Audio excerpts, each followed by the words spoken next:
in chapter 31, Battle of Hogwarts. Everyone's in the Great Hall.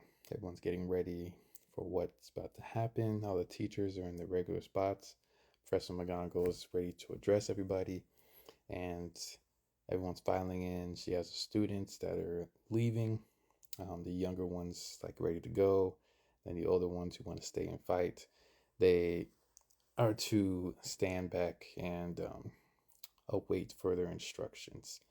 And at this point, evacuations could be overseen by Filch and Madame Pomfrey, and Harry is still in there looking for Ron and Hermione because he has no idea where they went. He did hear briefly that they went to a bathroom, but he doesn't know where they went.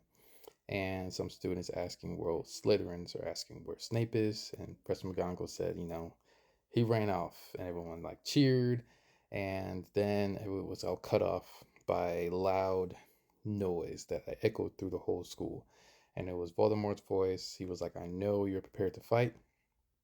You're about to do this in vain, basically. And he's like, I don't want to kill you, but if I have to, I will kill all of you. I just want Harry Potter, and none of you have to die. He said, just bring me Harry Potter, none of you have to die. And this echoed throughout the whole area. And at that, everyone, when Harry came in the room, he felt everyone's eyes turn and look at him like he was frozen in the stares of everybody.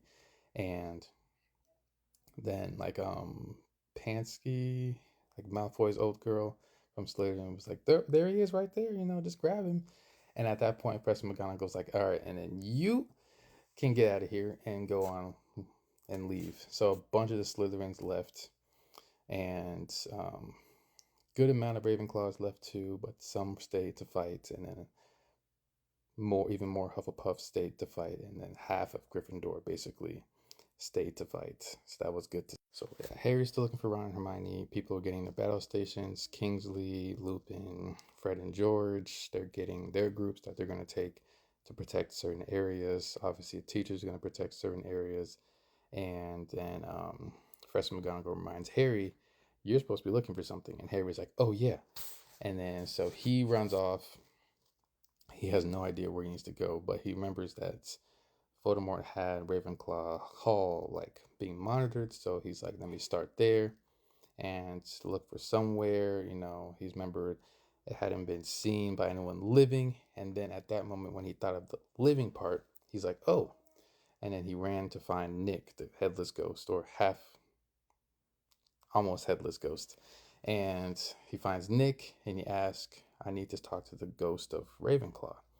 And he points her out, and she's over there. Harry describes her as like pretty, long hair, and he's like, I've seen this ghost before a couple times. I've just never talked to her. So then he talks to her. She didn't seem like she wanted to talk at all, and he's like, I need to find the diadem, and she's like, um, she's not really trying to help. But then they go back and forth conversation, and she reveals that she is the daughter of, is it Romilda Ravenclaw? That's her name. She's the daughter. And she's like, yeah, that's my mom. And then she reveals that she stole the diadem from her mother. And then her mother got sick and died. And then, like, her mother knew about it the whole time, but she didn't say anything. And then she went and hid it in a tree in Albania. And now, Albania is very interesting because that's where Voldemort was when he tortured those two children. So that makes sense why two children were tortured, because one was obviously the cave and then obviously the other one. So that confirmed to Harry that the diadem is the other Horcrux that they're looking for. And he was like, wait a minute, it's just you told me this, but you didn't tell like Dumbledore or anybody. And she's like, I've told one other person. And then Harry realized that Voldemort was the other person that she told about the diadem. So that, yeah, further confirmed that the crown was the Horcrux. So Harry now knew what he was looking for, and he was thinking of certain like statues that he's seen the crown on. Obviously, it's not in Ravenclaw Hall. He knew Voldemort would hide it somewhere else, and thought of a statue he had seen before, and he had seen this in a specific room, the room of requirement, when Like Malfoy was using it as like the hall of like treasures, so like the big room of treasures. He has seen it before in that room, so he knew exactly where he needed to go. And at that point, he's running through, and then there's a crash, and then Gorp runs through, and Hagrid, and they come in, and he's like, I heard the thing that Voldemort was talking about across the land. I was in the cave just chilling, and they heard it, and he's like, so I assumed that you were here at Hogwarts, so I've come down to help and fight. And Harry's like, okay. So they were going together, and they got separated at some point. It seems like the battle was about to start soon.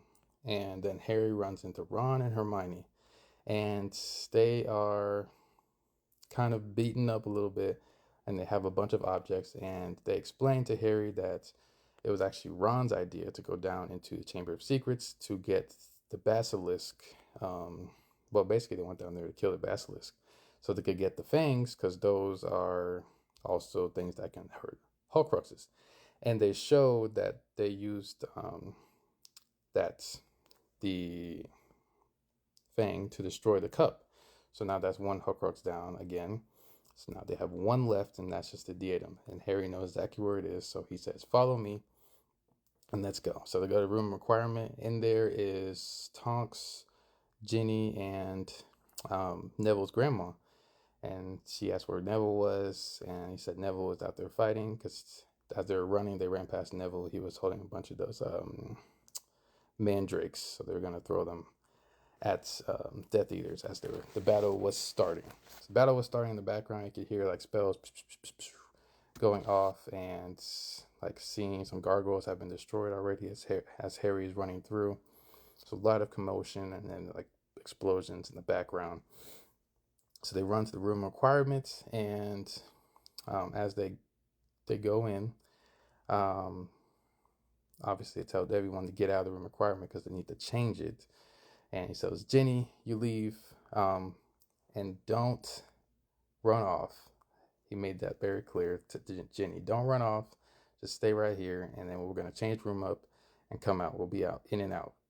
So we go in there, and it has been changed to the, I was at Hall of Mysteries. I think it's another name for it, but as they go through, they're looking for the diadem, and Harry sees it. They split up so he can find it easier. And Harry sees it on top of the wardrobe that Malfoy had used. And at that point, when Harry gets close to it, he hears a stop right there, and it's Crabbe, Goyle, and then Malfoy in the back of them, all pointing their wands at him.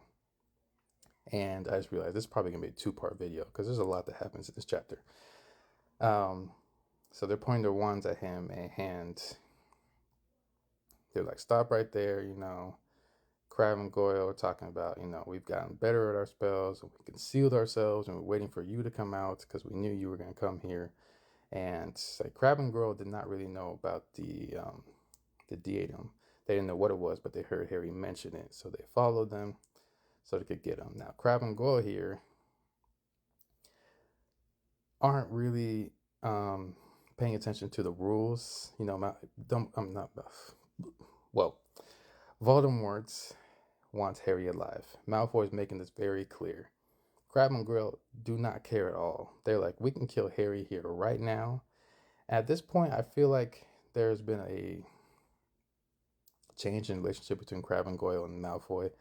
Because Malfoy is really like being lenient here, you can tell. He's like, I don't want to kill Harry, just capture him and then we can go. Crabbe and Goyle obviously have gone a little darker route, and they're aiming to kill. So like at that point, you can hear Ron and Hermione are getting closer, and then they launch a spell to kind of